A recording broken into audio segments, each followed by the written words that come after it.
I've been asked to start off this workshop.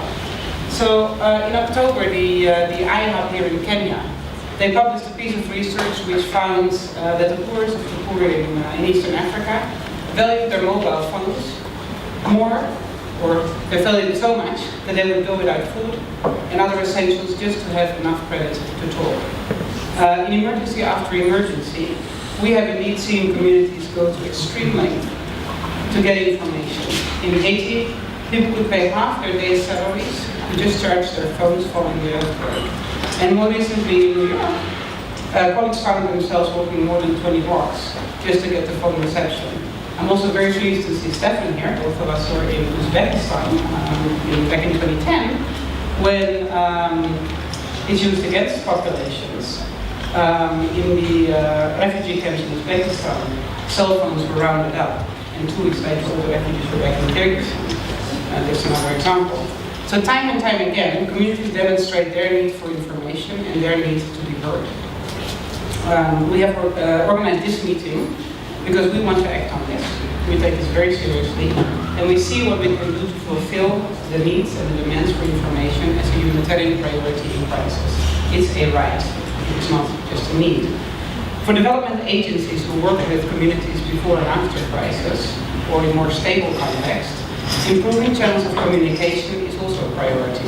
So we are pleased to be partnering with ADESCO, our co-organizers of this event, who are working at the grassroots level of communities to build the resilience of people to deal with future shocks.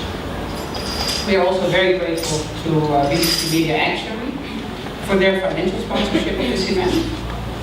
For over a decade, BBC Media Action has been addressing the information and communication needs of people affected by crisis by working with local and national media colleagues, civil society and humanitarian agencies. Now, in Nairobi particularly, we are incredibly fortunate to have a strong developmental sector, but even more so an emergency communication for development sector.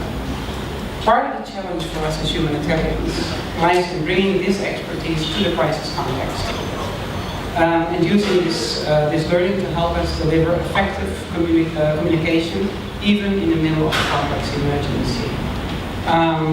It's not rocket science. If you just think of yourself for 1 minute having to run and then having to wonder where your kids are, or where your husband is, or where your boyfriend is, or your wife, you will understand the need for communication of people in a complex emergency.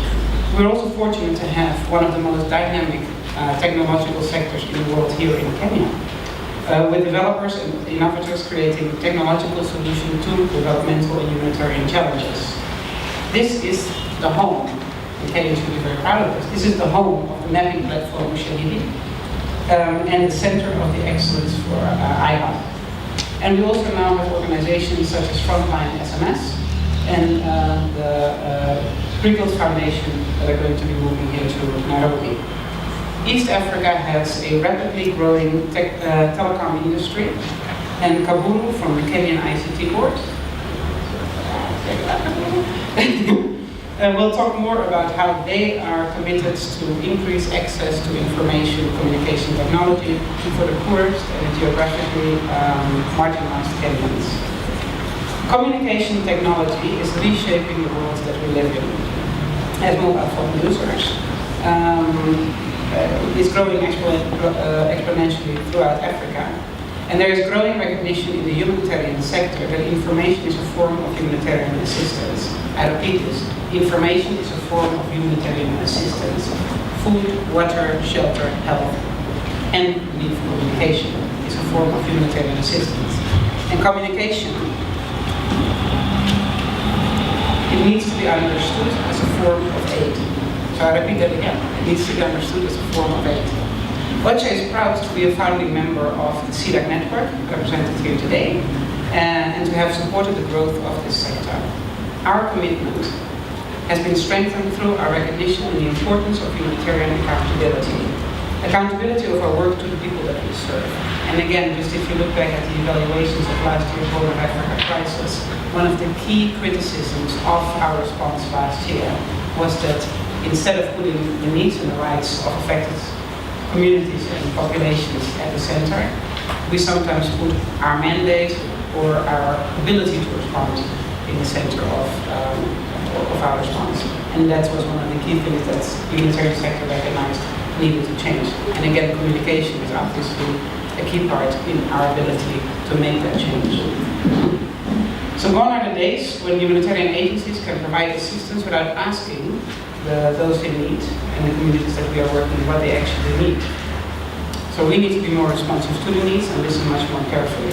And again, actually, we need to change this language from needs to rights. It's a key aspect of the UN's transformative agenda. It's a very complicated word, basically saying we're going to do things differently. It's shaping UNOCHA's effort to improve our capacity to respond. Earlier this year, we recruited for the first time a communication with communities coordinator. Unfortunately, she cannot be here today because she went to the Philippines before coming to Kenya.